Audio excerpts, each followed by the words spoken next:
Halo, berjumpa lagi. Kali ini kita akan kembali membahas pembelajaran biologi dengan topik pembelajaran sel. Jika diamati menggunakan mikroskop, seluruh makhluk hidup itu, baik yang mikroskopis maupun makroskopis, tersusun dari bagian-bagian kecil yang disebut sel.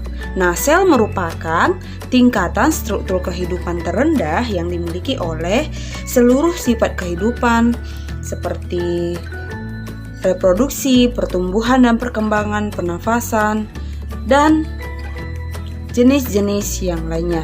Apa sebenarnya sel itu?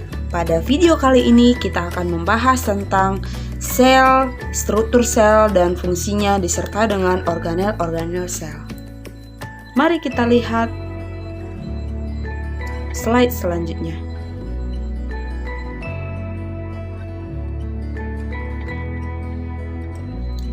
Apa yang Anda ketahui tentang sel-sel yang menyusun tubuh kita?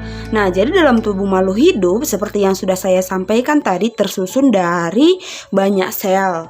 Nah, berikut adalah tingkatan organisme dari struktur kehidupan makhluk hidup. Ya, dimulai dari yang paling kecil, itu ada tingkat molekul, atom, kemudian ada sel, jaringan, tingkat organ, sistem organ, kemudian sampai tingkat organisme. Nah, jadi semuanya ini adalah tersusun dari sel.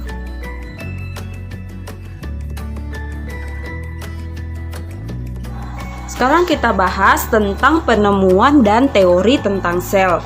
Nah, sel pertama kali ditemukan oleh seorang ilmuwan dari Inggris bernama Robert Hooke pada tahun 1665. Nah, saat itu Hooke ini mengamati sel gabus dari dinding sel tumbuhan yang sudah mati dengan menggunakan mikroskop sederhana. Nah, kemudian setelah ia melihat pengamatan tersebut, ia melihat adanya ruangan kecil kosong yang kemudian menamakannya dengan sel. Bahasa Latin cellula, berarti kamar kecil. Nah, jadi itu dia sejarah singkat bagaimana awal mula adanya sel dalam tubuh makhluk hidup. Itu ditemukan oleh si Robert Hooke.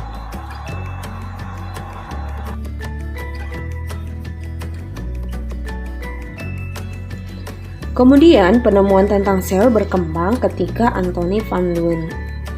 Hooke menjadi orang yang pertama kali melihat sel hidup dari alga Spirogyra, dan bakteri dengan menggunakan mikroskop itu ditemukan pada tahun 1674. Nah, sejak saat itu, para ilmuwan di seluruh dunia berlomba-lomba untuk melakukan percobaan tentang sel, dan dari tahun ke tahun penemuan tentang sel semakin berkembang. Sekarang kita akan lanjut ciri-ciri sel atau kisaran ukuran sel. Nah, sebagian besar sel itu berdiameter 1-100 mikrometer. Nah, dengan volume berkisar antara 1-1000 mikrometer kubik. Nah, sel hewan dia itu berdiameter sekitar 20 mikrometer, sedangkan sel tumbuhan itu berdiameter sekitar 40 mikrometer. Nah, kemudian ukuran sel itu sangat kecil yang menyebabkan sel sulit diamati dengan mata telanjang. Nah, oleh karena itu digunakan suatu alat untuk mengamati suatu sel yang disebut sebagai mikroskop.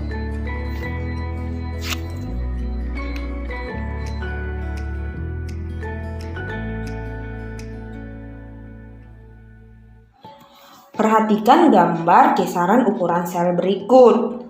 Nah, di sini kita bisa mengamati bagaimana kisaran ukur sel dengan menggunakan mikroskop elektron dan mikroskop cahaya maupun mengamati dengan tanpa bantuan mikroskop. Mikroskop elektron baik sekali digunakan untuk mengkaji spesimen sel mati seperti atom, lipid, protein, dan sebagainya. Sedangkan mikroskop cahaya itu lebih cocok digunakan untuk mengkaji spesimen sel-sel hidup seperti virus, mitokondria, bakteri, dan sel-sel lainnya. Nah, sedangkan tanpa mikroskop itu bisa diamati dengan mata telanjang seperti bentuk telur manusia, bentuk telur burung, dan sebagainya. Nah, itu dia kisaran ukuran sel yang bisa diamati dengan menggunakan mikroskop.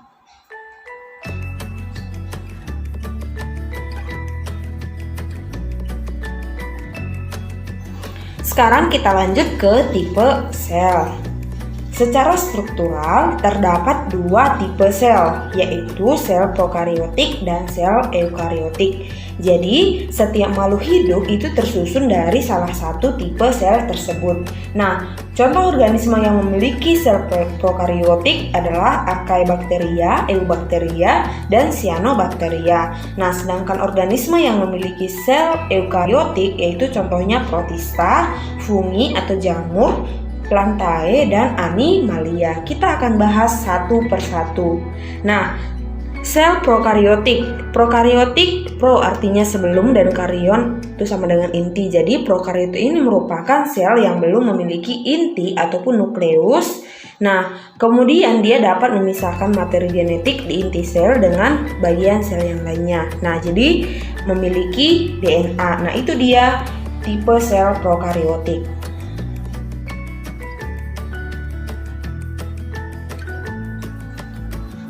Selanjutnya sel eukariotik.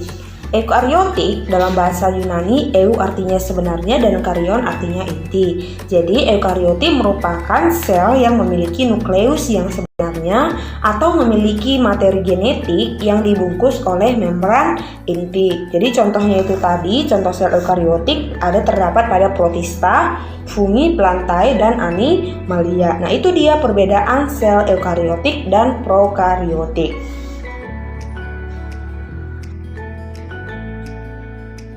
Oke, jadi ini adalah perbedaan sel prokariotik dan eukariotik ya dari setiap organel sel. Nah, misalnya inti sel prokariotik itu, hewan prokariotik itu tanpa membran nukleoid atau nukleus, kemudian eukariotik itu bermembran nukleus. Begitu juga dengan ribosom sampai ke DNA. Nah, jadi sudah jelas ya apa perbedaan sel prokariotik dan eukariotik.